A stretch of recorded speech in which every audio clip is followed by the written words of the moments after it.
This is Bloomberg Businessweek Daily, reporting from the magazine that helps global leaders stay ahead, with insight on the people, companies, and trends shaping today's complex economy, plus global business, finance, and tech news as it happens. Bloomberg Businessweek Daily with Carol Massar and Tim Stenovec, live on Bloomberg Radio, television, YouTube, and Bloomberg Originals. And a very good afternoon, everybody. Yes, indeed. It is Thursday, September 18th. Carol Massar, Tim Stenovec, live at Bloomberg headquarters in New York City. Stocks. We have seen U.S. stocks headed toward all-time highs once again. Chip names and tech heavyweights, definitely the outperformers.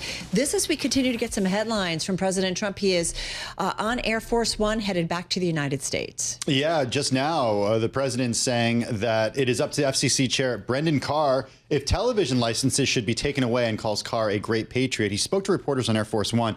He said, Carol, that if television networks are almost entirely, quote, against him, then, quote, maybe their licenses should be taken away. All right, it's certainly one of the big stories, one of the most read on the Bloomberg. We're not going to get to it in this hour completely, but we are later on in the broadcast continuing to monitor some of those headlines from President Trump. We are going to talk about Nvidia, a big story, tech story, semis, Nvidia, that surprising $5 billion investment in Intel. And then we've got some stuff when it comes to the Federal Reserve one day after yesterday's decision, including President Trump asking the Supreme Court to let him fire Fed Governor Lisa Cook. Also, Dr. Susan J. Blumenthal, she's a retired Rear Admiral, former U.S. Assistant Surgeon General. She's joining us a little later in the hour on why half of the U.S. population faces a gap when it comes to health care. All right, let's get to the trade. Let's get to, once again, Charlie Pellet. Charlie, welcome back. Thank you very much. Good to be back with you guys. We got the Dow, the S&P, NASDAQ all surging day after that Fed decision. Right now, the S&P is up 36, trading at a record 66.36 where we stand right now, up by about 0.5%. We've got the Dow up 146, up 0.3%. NASDAQ Composite Index up by 1% right now. Small cap shares, though, the standout. The Russell 2000 Index up 2.3%. The 10-year 4.10%, with the 2-year right now 3.56%. Equities at records after the Fed delivered its first interest rate cut this year, signaled more ahead again. The 10-year 4.10%. Gold down $16 the ounce, 36.43, down by 0.5%. And West Texas Intermediate crude down 0.9%, 63.47 for a barrel of WTI. Bitcoin, meanwhile, trading higher by 1.7%. Bitcoin 117,603 right now on Bitcoin. That Netscope debut has delivered over $1 billion windfall to Lightspeed. Netscope shares jumping as much as 28% in their trading debut this morning. And Nvidia, a topic we're going to be talking about a lot more today right here on Bloomberg Businessweek Daily. Nvidia agreeing to invest $5 billion in Intel, says the two will co-develop chips for PCs and data centers. Intel surging 22.5%, Nvidia up by 3.4%. For on-demand news 24 hours a day, subscribe to Bloomberg News Now wherever you get your podcasts. I'm Charlie Pellet, and that is a Bloomberg Business Flash. All right, Charlie, thank you so much. And that's exactly where we start, that agreement or deal for Nvidia to invest $5 billion in Intel. Nvidia CEO Jensen Huang called it a historic collaboration that together they will lay the foundation for the next era of computing. President Trump also weighing in from the UK, where he and the UK Prime Minister Keir Starmer unveiled a new technology partnership to deepen ties on AI and digital assets. So we're taking the next logical step with a historic agreement on science and technology partnerships, and this will create new government, academic, and private sector cooperation in areas such as AI, which is taking over the world. I'm looking at you guys. You're taking over the world, Jensen. I don't know what you're doing here. I hope you're right. All I can say is we both hope you're right. But it's pretty amazing. That was President Trump earlier from the UK. With more on the global backdrop when it comes to the industry, Ed has a role in with making so much of our world tick. We are talking semiconductors, of course. I want to bring in Bloomberg TV BTech co-host Ed Ludlow joining us from San Francisco. Ed, just off the phone with Jensen Huang and Lip Bhutan, CEO of Intel, and of course Jensen, the CEO of Nvidia. Ed, what did they tell you? What did you find? Yeah, I mean, the main takeaway is that the president and the administration were not involved in the brokering of this partnership and deal. It predates more recent events with both companies in the Trump administration. The way that they both explained it is Ed, that really? Do you believe that? I'm so glad that you did that. So let's get into it. That was what they said. Okay. And what I find interesting is that they claim that 12 months ago or more, engineering teams started meeting and working together. Now, that would not only predate the sort of more recent relationship between Jensen Huang and the president and Lip-Bu Tan's relationship with the president, but I also point out that Lip-Bu Tan was not CEO of Intel 12 months ago. He was on the board. So this is a kind of legacy thing, if they're to be believed. Now, to your point, the equity stake and the investment of $5 billion of Nvidia into Intel. How do we interpret that? The way that Jensen Huang answered it is, why wouldn't we invest if we believe in the success of the products that we're working on together? Because they'll realize an excellent return. But nobody in this briefing that I participated in asked Jensen if the investment itself was catalyzed or proposed by the administration. Yeah, I mean, just the cynic in me would say this looks really good for NVIDIA to make this investment in a company that is partially owned by the U.S. taxpayer, partially owned by the U.S. government, and show his support, show NVIDIA's support for this company. I want to think about this in the broader context. I mean, Pat Gelsinger, Ed, was the CEO at the time, and I think it was notable back in, January of this year, I think it was, when NVIDIA had that big decline as a result of the DeepSeek news. Pat Gelsinger essentially coming out and saying that he was going to buy some of the NVIDIA stock. On LinkedIn, he said that. That was a really big deal because these two companies were seen as rivals even then. Are they still seen as rivals right now? Guys, if I jump in my car right now and I go 25 miles down the 101 and I park up at Intel and climb onto the roof and I look back across the freeway, I'll see NVIDIA's headquarters. And funnily enough, if I look the other way, I'll see AMD's headquarters. In the context of technology history, we've not seen something like this since way back when Microsoft kind of bailed out Apple, which is a moment in history long forgotten. The way they explain it, and you tell me if you want to get into the nitty-gritty of it, is that it's a simple technology story. The architecture that Intel CPUs are based on still dominate the data center market. So all the CPUs are going to data centers. Intel has a good hold in that market, and NVIDIA sees an opportunity to leverage that to their advantage. I'm trying to understand. So NVIDIA invests $5 billion. The U.S. took a roughly 10% stake in Intel in August, and that investment so far paying off pretty nicely. Japan's SoftBank Group committed to investing a lot in U.S. chip making. They made a surprise $2 billion investment last month in Intel. It's a rather notable group of investors. How should one read that? What is Intel becoming? Is this a step toward NVIDIA buying Intel? Is there a grand takeaway here? The way to interpret it is that Intel still needs cash. So Lip-Bu Tan was very honest that he's still focusing on shoring up Intel's balance sheet. The difference between Microsoft investing in Apple way back when is that Apple was facing bankruptcy. Intel's not, but its profit has been eroded or obliterated. And Gelsinger's kind of thing was to try and get back on a product roadmap. Lip-Bu Tan's is like, I'm going to cut back. I'm going to cut down to profit, get the balance sheet strong. But on paper, Intel also represents everything that this administration wants, a U.S. company with heavy footprint in the United States that on paper can do more manufacturing. The problem is this NVIDIA agreement has nothing to do with manufacturing, really. Well, our next guest was giving us hints and cues several years ago about the chip wars, and so we're going to talk a bit more about it with Chris Miller. But you set us up so well, as you always do. Ed Ludlow, Bloomberg TV B-Tech co-host, joining us there from San Francisco. All right, so let's get to Chris Miller. He wrote Chip War, The Fight for World's Most Critical Technology. It was written in 2022. That book made us all sit up and take notice of the importance of semiconductors to the world, to the most developed nations when it comes to economic growth, national security, and so much more. Chris is professor of international history at the Fletcher School at Tufts University. He does consulting, but he has not consulted for Intel or for NVIDIA. He joins us from Palo Alto, California. Chris, the book laying it out for us 3 years ago, America's edge is slipping, undermined by competitors in Taiwan, Korea, Europe, and above all, China. Should we be shocked by a partnership such as this? Strange bedfellows in a previous life, no? Well, I think from the perspective of 10 years ago, this would have been a pretty surprising pair up, but today there's a real logic for it. Nvidia is a leader in AI chips. Intel has been trying to catch up when it comes to AI, but also Intel's got a lot of unique know-how when it comes to building processor chips, which AI servers still require. So certainly on the chip design side, there's differing areas of expertise that both of these companies can bring together. All right, but just all of it together, the U.S. taking that 10%, approximately 10% stake in Intel over this summer. You've got SoftBank, their $2 billion investment now in Nvidia. What is this? I mean, is this what you thought would happen, need to happen to ensure U.S. remain a dominant player in the semi space?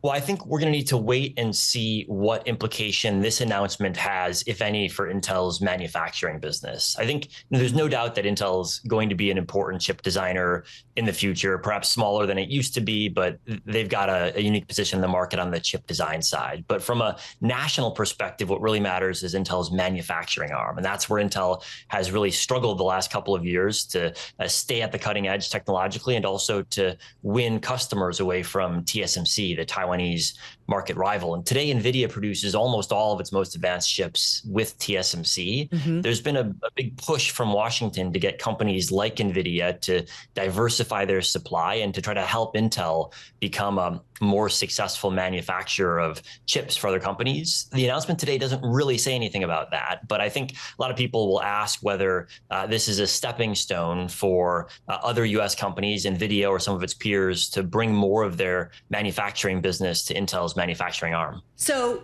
chip war, it is on, or where are we? Is it the beginning of the chip war? And I'm just curious, are you starting to think about, I don't know, another book and where it goes from here? Give us your thought here. Well, I think we're in the thick of the chip war right now. Next to this news about Nvidia and Intel, there's a big debate going on in Beijing and in Washington about which companies should be allowed to buy which type of the AI accelerators that Nvidia specializes in designing that are almost exclusively today produced in Taiwan. And so you've got these competitive commercial dynamics intersecting with high geopolitics. And today you can't really separate the chip industry from the decisions of President Trump or from Chairman Xi. Well, that's a really good point, and kind of brings me to my question about Intel specifically and the U.S. taking this unprecedented stake in this chip maker earlier this year. What did you think of that, Chris? Well, I think the U.S. has been pretty clear in its desire, going all the way back to the first Trump administration through the Biden administration, as well as both houses of Congress, both parties, that it sees Intel's success in manufacturing as important for U.S. national security. Right now, most of the world's advanced processor chips are produced by one company in one country, Taiwan. And the U.S. wants a more diversified base of manufacturing these ultra critical chips that are key both for smartphones and computers, but especially for AI. And Intel is one of the three companies in the world, alongside Samsung and TSMC, that can produce these cutting edge chips. And it's the only U.S. company, the only company with a major U.S. footprint, at least right now. And so that's why the U.S. government has been trying to find ways to help Intel out. So, what would it, go ahead. Well, what would it take for Intel to be able to compete with TSMC? I mean, it got money from the U.S. government. It's getting money from Intel here. As Carol always says, the devil's in the details. And you said we need to see exactly where this money goes. But what do we need to see to say, okay, this U.S. company is now competing with TSMC? So there's no doubt that Intel needs money, and it's raised some money from SoftBank and the U.S. government. But the key thing that it needs is customers for its advanced manufacturing processes. You'd only prove whether or not they work if you've got at least medium-sized, but ideally large-scale customers that are going to let you produce thousands, tens of thousands, eventually millions of chips on your manufacturing process. You can't scale up without customers. And right now, Intel's got a couple of smaller customers for its manufacturing business, but it's thus far failed to win a very large-scale customer. And Nvidia is one example of a company. There are others that could provide a really large contract that would let Intel test out its cutting-edge manufacturing. And right now, I think the entire ecosystem is waiting to see, will it win some big customers that lets it complete that scale-out and testing of its cutting-edge manufacturing? All right, so we're talking with Chris Miller, professor of international history at the Fletcher School at Tufts University, author of Chip War, The Fight for the World's Most Critical Technology. Hey, Chris, one thing I want to ask you, and I want to go back to China. There was a story I was reading this morning by our Javier Blas, an opinion piece, and it was asking, why is China stockpiling so much surplus oil? And there were like 5 or 6 different reasons, and one of it was, does China fear an interruption in supply beyond U.S. and European sanctions? Oil traders who traffic and intrigue utter only one word, Taiwan. Do you believe that there is a strong possibility that there will be a conflict involving Taiwan? And what does that mean for TSMC, who is so crucial in terms of the global chip supply chain? What could that potentially mean for the United States, the global economy? I mean, can you play that out and what the likelihood is? Well, there's no doubt it's a possibility. Nobody knows for certain what the likelihood is, but I think the magnitude of impact is so large that even if you think it's only 5 or 10% likely, you've got to take steps to prepare. All of the biggest, most valuable companies in the United States require silicon that today can, in some cases, only be sourced from Taiwan. That's true for Nvidia, true for Apple, true for Google, true for Microsoft, true for Meta. The entire US tech ecosystem relies on Taiwan's expertise. And that's why there's been this push for the last couple of years to find ways to diversify the US from being so centrally exposed to China's decisions about war and peace in the Taiwan Straits. And the reality is that the US is still very, very exposed, correct? Because of how much TSMC still produces. That's right. I think the U.S. has made a bit of progress, but there's still a long way to go. And it's a long way to go because TSMC is an extraordinarily capable company, and the entire Taiwanese ecosystem is just so central to producing the semiconductor hardware that our tech firms and AI firms depend on. What do you think of the politics of this and the fact that TSMC is, has this facility in Arizona and is working to increase its presence here in the United States? Does it put that at risk? No, I don't think so. I think TSMC's got a strong signal from its customers that they want U.S.-based production. It's got this uncertainty created by the tariffs that incentivizes more investment in the United States. And it's got a signal from the U.S. government, again, across multiple administrations, both parties, that they're going to keep pushing for a bigger U.S. footprint. But I think the challenge that TSMC faces is twofold. First, all of its key R&D remains in Taiwan and will be in Taiwan as far as we can see in the future. So Arizona is helpful in diversifying today's manufacturing, but it doesn't really get you diversification of the next generation. The second thing is that the ecosystem in Arizona is still less developed than it is in Taiwan. And so sourcing the gases and the materials and all the spare parts and specialized equipment you need for a cutting edge chip plant, it's still harder and more expensive in Arizona than in Taiwan. And that's going to be the case for some time until we keep building out the scale of Arizona. And all of that means that Taiwan's going to stay very, very important for our tech ecosystem for many years to come. Chris, really quickly, 30 seconds here. I mean, was President Trump right in his increasing tensions on China? It started in his first term and ramped up in the second. Was he right, especially when you think about semiconductors? And just quickly, if you could. Well, I think the key driver of tensions in this sector is actually China's desire to become self-sufficient. We were in a pretty stable equilibrium in 2015 before the Made in China 2025 plan was released. That happened before any of the U.S. policies to support its own chip industry. And that was really the catalyst for introducing geopolitical tension as a central facet in the chip industry. All right. So glad we could get some time with you. So relevant as always. Chris Miller, author of Chip War and professor of international history at the Fletcher School at Tufts University. Coming up next, the latest Fed decision now 24 hours behind us. Not done, though. President Trump's legal pursuit to fire Fed Governor Lisa Cook, it is still on. The latest on that when we come back. It's 2:21 on Wall Street. We do check markets all day long here at Bloomberg Equities, climbing to records after the Fed yesterday delivered its first interest rate cut this year and signaled more ahead. We got more on the topic coming up in just a moment right here on Bloomberg Businessweek Daily.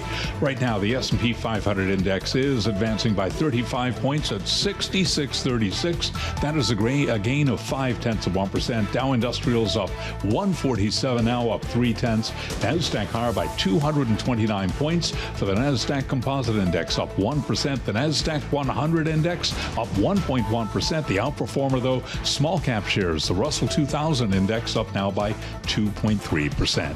10-year, 4.10%, with the 2-year, 3.56%. Gold down $18 the ounce, down 0.5%.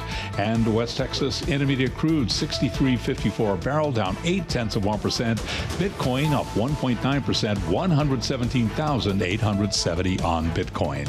Federal Trade Commission and 7 states are suing Live Nation Entertainment and Ticketmaster for failing to stem the use of automated ticketing bots on large-scale resale operations. Live Nation down now by 2.8%. Briefly, first day of trading for the cloud security firm Netscope, up now by 18.3%.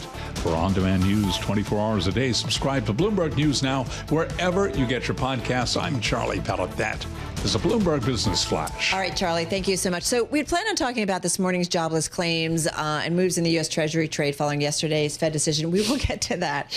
But top of mind really is President Trump's latest move when it comes to a member of the Fed board. He has asked the U.S. Supreme Court to let him fire Fed Governor Lisa Cook while she fights his attempt to oust her, pulling the justices into a high-profile legal battle with major implications for the United States central bank's independence, something that Fed Chair Jay Powell was questioned about quite a bunch yesterday. Well, somebody who was there was Michael McKee's Bloomberg TV and Radio international economics and policy correspondent. He's back with us here in the Bloomberg Businessweek studio. Also joining us on the rate side of things, we've got Bloomberg Intelligence U.S. and Canadian rate strategist Will Hoffman joining us from Bloomberg Intelligence headquarters in Princeton, New Jersey. Mike, I want to start with you because I have the pleasure of sitting near you in the newsroom, which is great for me. I don't know how it is for you.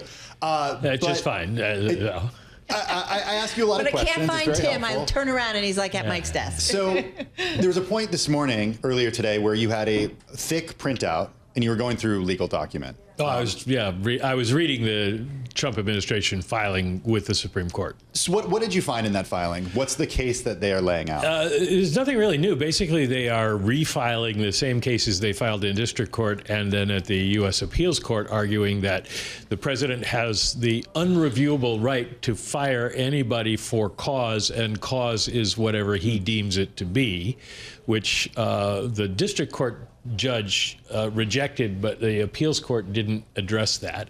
The other aspect of it is that the district court and the appeals court ruled she did not get due process because they just went on the Bill Pulte tweet that she did something wrong.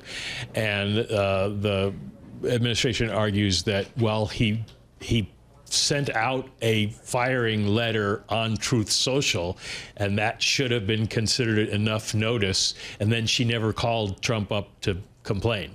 And so she forfeited her right to due process.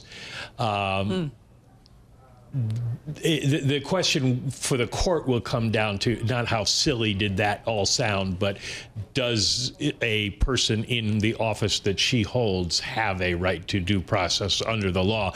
Because there's some offices that do and some offices that don't. So, and Will, we're going to bring you in just a moment. We want to talk rates. But Mike, so the issue is it about due process, or is it about, does the executive branch, does the president have the right to fire someone that's part of the U.S. central bank, or was the central bank set up to be somewhat independent, or to be independent, and that the executive branch didn't have those powers? The real key question is going to be, does the president have essentially an unfettered right to fire people and say whatever he wants is the cause? Because the due process thing, it comes up in a number of different areas.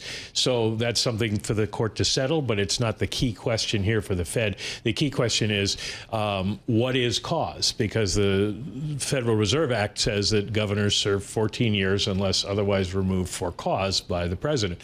And the argument that the Cook side makes, which prevailed in the lower court, was that the president has to, it basically has to do with what you're doing in office. Okay. And the administration says, no, we can do it at any time.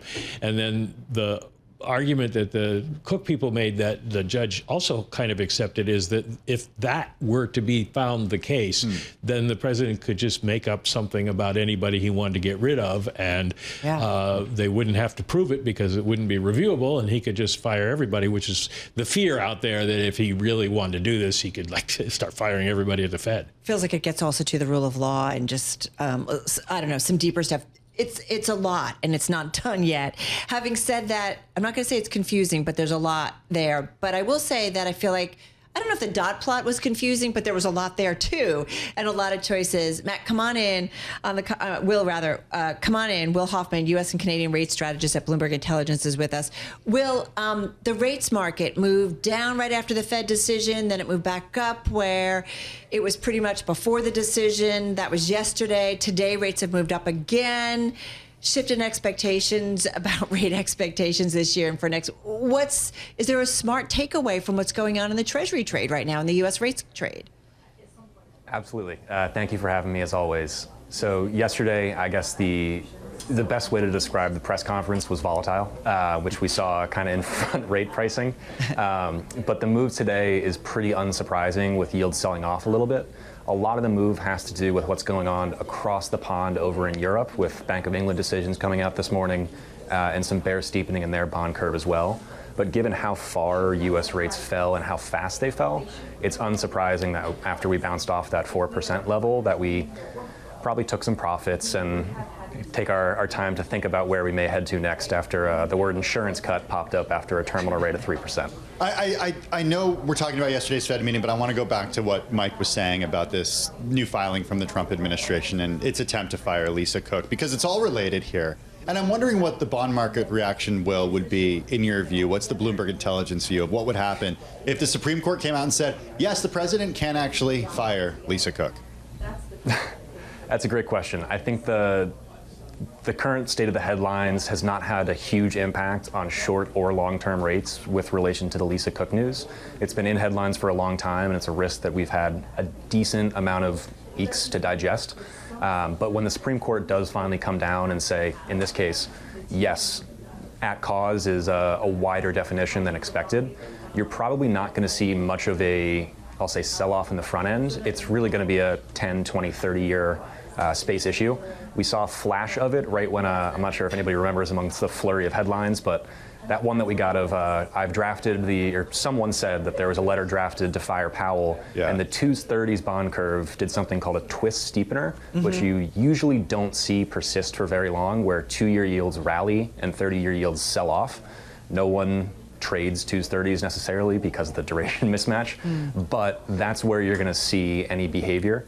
And it's going to be, I'd say, a pretty meaningful move if we do have the probability of, I'll say, a revolving door in and out of the Fed building over the next couple of years. But Mike, if the president, if this goes to the Supreme Court and they rule in his favor, would we assume that the next target would be Fed Chair Jay Powell, that this has then emboldened the president and actually expanded his powers? We don't know, but there is a theory that would embolden him to try to fire Jay Powell.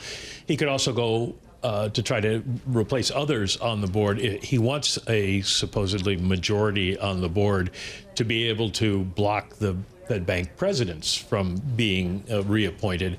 And right now, if he gets one more seat, he'll have 4 of the 7. But I don't think Chris Waller will go along with that, and I'm not sure Mickey Bowman would go along with that. So he'd have to fire a couple more people to try to get a control of the board that he would do. Would go crazy. Would you not expect? I would expect so. I'd take Will's word for it. But because then essentially what the president is trying to do is take over the board and lower interest rates. And then, inflation runs wild in people's minds, and so the market sells off. This is a 2-part thing. The decision about about cause, et cetera, is a longer-term case for the court to take up and get briefed on and have oral arguments and that sort of thing. The question right now is, will the court say that she can be fired while this is being litigated? Will they put a stay on the district court injunction against her being fired? And that has been the thing that happens very quickly with the Supreme Court in all these firings. So it could be sometime this week that we might hear from the court on that. Will, a common refrain has been that the bond market will essentially serve as a guardrail here. And I think it's fair to say we saw that in the wake of Liberation Day when the president said, the so-called Liberation Day, when the president said that the bond market got a bit yippy and he pulled back a little bit on the aggressiveness, at least of the timeline with those tariffs. Does that still happen in this day and age? It's a good question. I'm sorry, I did lose you there for a minute, so I missed the start of it. Well, just wondering if the bond market still serves as a guardrail. Absolutely. I will say probably less of an extent as the dollar is going to serve as a release valve for any pressures that we see in the bond market, meaning as the bond market tries to price in terms of yield higher and higher to offset forward expectations of higher deficits and higher growth, higher inflation, et cetera, you will see likely an attempt to maintain some form of moderate interest rates, whatever definition it may be from Fed and Treasury, in which case the currency will act as more of a shock absorber. But for now, real yields have been driving almost all of the move that we have seen in the U.S. bond market this year. Break-evens across the curve are essentially within a basis point of where they started the year, and everything has been real yield, which to us just signals its forward growth expectations, realized volatility, and to a level implied volatility, as well as what the deficit may be on a forward basis. It's just a lot. It's a lot. Mike, you were there at the Federal Reserve yesterday. I mean, Jay Powell, I mean, when you look at the economy, I mean, he made a statement of, like, it's really hard to kind of figure this out right now. Do you agree? Yeah, that was the message, that that don't take the dot plot seriously, because we don't know if we're actually going to cut two more times, because we can't figure out the economy. We know that the latest data show that the labor side has slowed, and we kind of expect that to continue because businesses are telling us they're not hiring right now, but we don't have proof of it, and it's a lagging indicator. We also expected inflation to go up a lot faster than it did because of tariffs. It's gone up. We think it will be a one-time event, but maybe it's not. So I think what you get because of the dot plot and the way it's put together is you get this median dot. And the median said 2 cuts this year, but it was 1 vote either way. And so if they don't do that, then just wait, basically, is what I'm saying, until you get right up to the meetings. It's tricky. Michael McKee, of course, here in studio, and Will Hoffman, Bloomberg Intelligence, U.S. and Canadian rate strategist. It's 2:40 on Wall Street. We do check markets all day long here at Bloomberg. We've got equities at records. The Dow, the S&P, NASDAQ 100 index, Russell 2000, all pushing higher. S&P up 37 right now, up 0.6%. The Dow up by 0.2%. NASDAQ up 1.1%. The Russell 2000 index of small cap shares up 2.3%.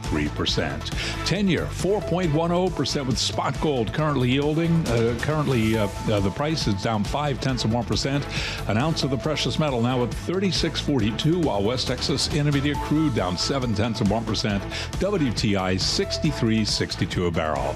Lyft is testing a feature that will tell drivers how often a rider tips and how punctual they are. Lyft shares down 2.9%. I'm Charlie Pellet. That is a Bloomberg Business Flash. All right, Charlie, thank you so much. It is time now for the Bloomberg Businessweek Women's Health segment, where we focus on key issues and developing technologies that are impacting the present and future of women's health around the world. On that, over the summer, we saw the Gates Foundation announce a $2.5 billion commitment through 2030 to accelerate R&D focused exclusively on women's health.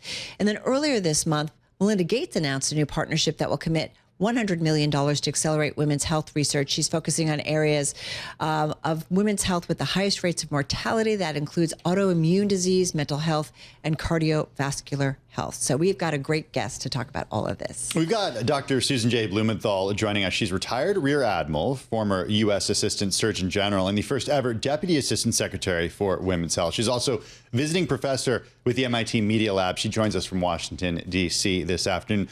Dr. Blumenthal, Carol just mentioned some of the money that's going to women's health issues around the globe. I think I know the answer to this question before I even ask it. Is it enough? Well, no, but it's excellent that new investments and innovations are coming to bear on women's health. Women represent 51% of the population. They make 80% of the healthcare decisions, but their health has been traditionally, underfunded and under-innovated. And so we hope to turn the page here in the 21st century. Are you hopeful that that actually happens? Because I feel like this is, we laugh, but it's not even, I think about it, not funny. Like, women's issues have been underfunded, undercovered. I have doctors in the family, both women. We talk about this. They see it. We see it. I see it. I have a daughter. It's just when it comes to women's health issues, it just feels like they have been ignored for a long time. Well, let's, kind of backtrack. Let me tell you a story about how we got involved with women's health. I mean, when I was a child, my mother had cancer, and I decided to become a doctor. No other woman should have to suffer the way she did. I was very honored to work at the National Institutes of Health for 12 years, and there helped to expose the inequities that existed, that women had been excluded from research studies on heart disease, on AIDS, on lung cancer. Sex matters, we all know that, but in the conduct of research and the delivery of healthcare services, women had been excluded as a target, as a focus. So as the first Deputy Assistant Secretary for Women's Health, we really shone a spotlight on these issues. We wove a focus on women's health into the fabric of NIH, CDC, FDA, because then there were no women's health conferences, there were no reports, there were no fellowships, and there were no centers. And so the study of women's health and sex differences became a forefront issue in the 90s, but then got mainstreamed. And I think, there were still so many other issues that needed to be addressed. We built the infrastructure, but the innovation, needed to continue. And that's what I hope is happening now here in the 21st century, because we're bringing a whole new toolbox to the fight for better women's health. Well, Carol mentioned what Melinda Gates has announced, the idea of sending money toward the highest rates of mortality, autoimmune disease, mental health, and cardiovascular health. One area that we wanted to focus on this afternoon is mortality when it comes to pregnancy and when it comes to childbirth, maternal mortality. And the CDC said that improving maternal health care is one of its new priorities. They posted this document last night. What are the biggest areas for improvement there? How does the U.S. solve that? Well, I think maternal health, it is shocking that in the United States, we have the highest maternal mortality rates in the industrialized world. Why is that, in your view? Well, I think, again, because there are a number of issues that go underreported. There is diversity in communities. Women are not having the same access to care and are not there's not education for both the woman and her healthcare provider about the signs and symptoms to be looking for. So I hope that this will change. We need to do much better education and targeted education. We now have new communication methods that need to reach and personalize information to individual women. And with technology, we'll be able to access care in more rural or underserved areas. For example, ultrasounds, small miniature ultrasounds that can be taken into communities in underserved areas, and then with telehealth, wire it back to a physician to interpret it. And some of the breakthrough technologies that are underway are to, for example, do a pinprick to get some blood to look for preeclampsia, which is associated with hypertension that can cause death in mothers. So I think, there's a lot of work to do, but there's also a lot of innovation that can be brought to this space.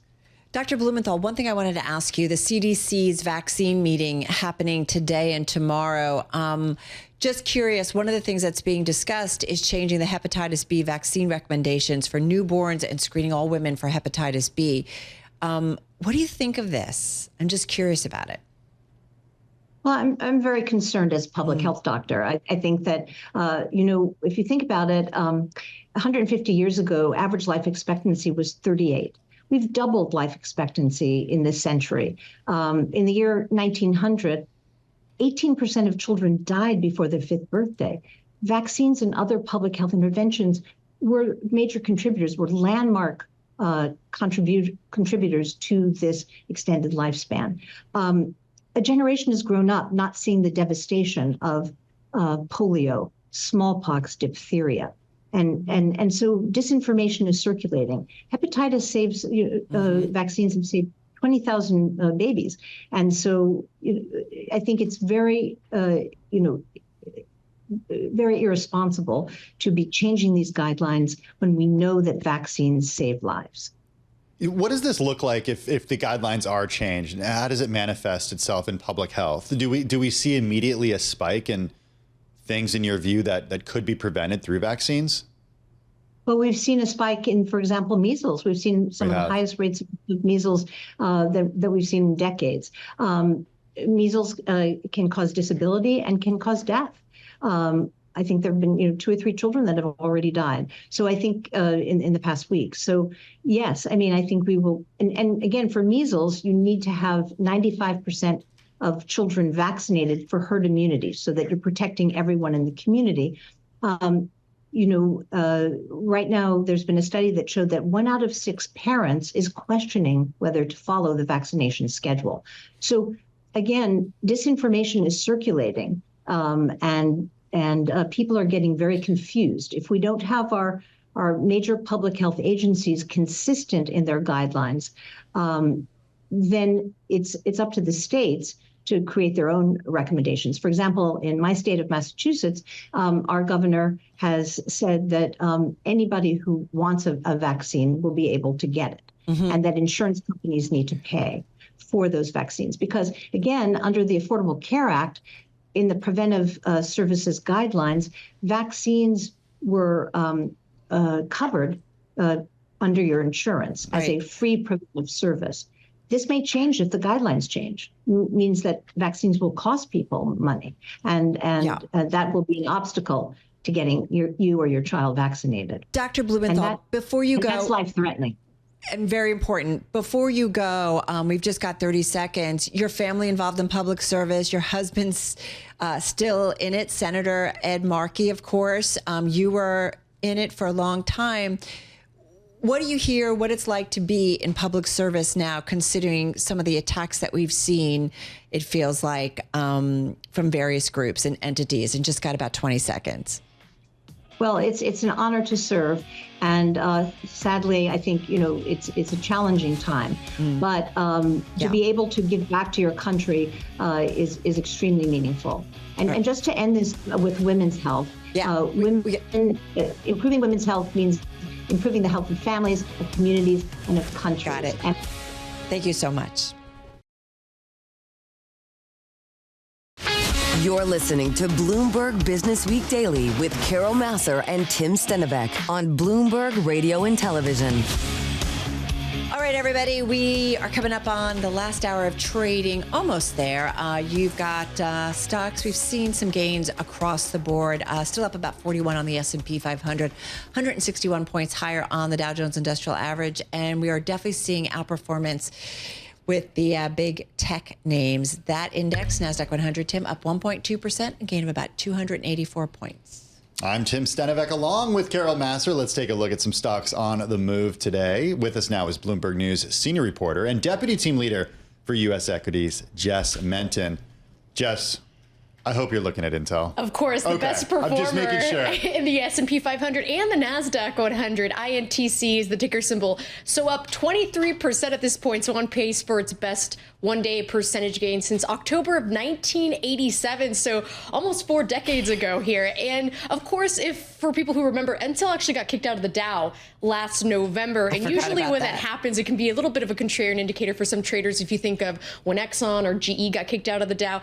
But what's interesting about this is Nvidia actually replaced it in the Dow. But what happened here and why it's up so high today is actually Nvidia has a $5 billion investment with Intel. And so when you think about the AI story and the theme here, Nvidia and Intel said they would collaborate in developing chips for personal computers as well as data centers. So Intel, for context, specializes in chips known as those central processing units that serve as the brain of the computer. So Nvidia actually makes those graphics processing units. So that's more of kind of the powerful tasks stocks, like crunching a lot of data in that. So this is why it's important. So basically, Nvidia throwing a lifeline to a one-time rival here. And the New York Times actually reporting earlier today that the Trump administration actually approached Nvidia 9 months ago and asked it to invest in Intel, according to two people familiar with the knowledge. So interesting context here when you look at a stock like this, but I have to point out Nvidia stock, NVDA is the ticker, up about 4% right now. Yeah, interesting. And I was just looking at Intel. It was a almost $75 stock back in 2000. Yes. It did go up as much to the level of like about 68 and change back in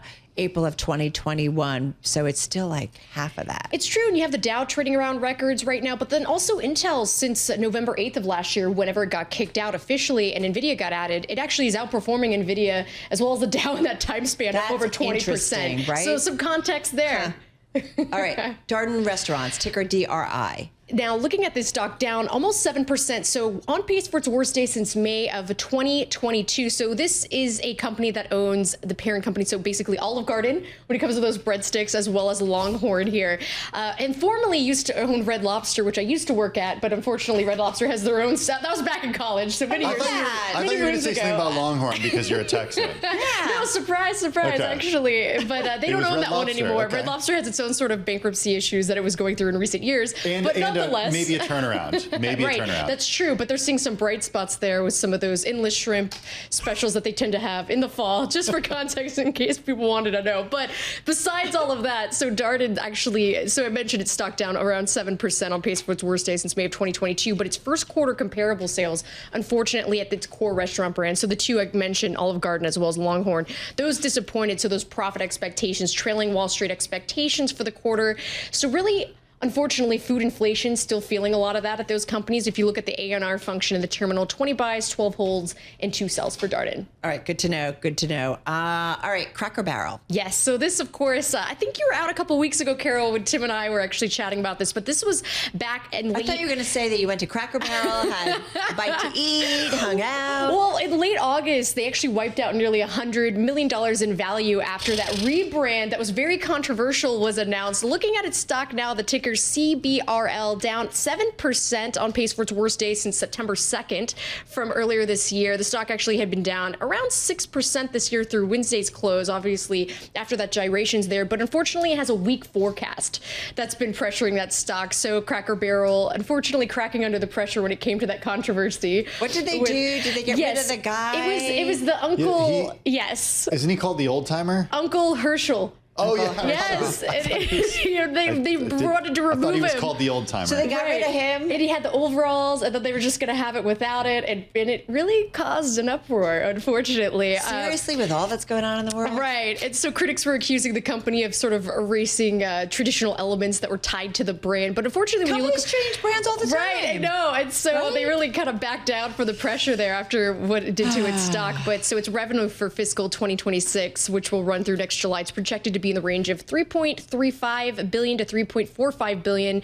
And unfortunately, analysts were expecting sales of $3.52 billion in that period. So unfortunately, that stock feeling some pressure once again today. I think I said it last night. About 25% of the float is short. So yes. You can see the negative sentiment on this one in a big way.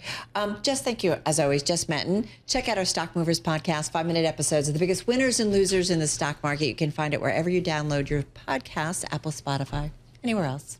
Hey, coming up next on Bloomberg Businessweek Daily, where we continue on YouTube, Bloomberg Originals, and of course on Bloomberg Radio, we're doing a deep dive on the First Amendment in the wake of the indefinite suspension of Jimmy Kimmel's show. Katie Fallow is going to be joining us. She's Deputy Litigation Director for the Knight First Amendment Institute at Columbia University.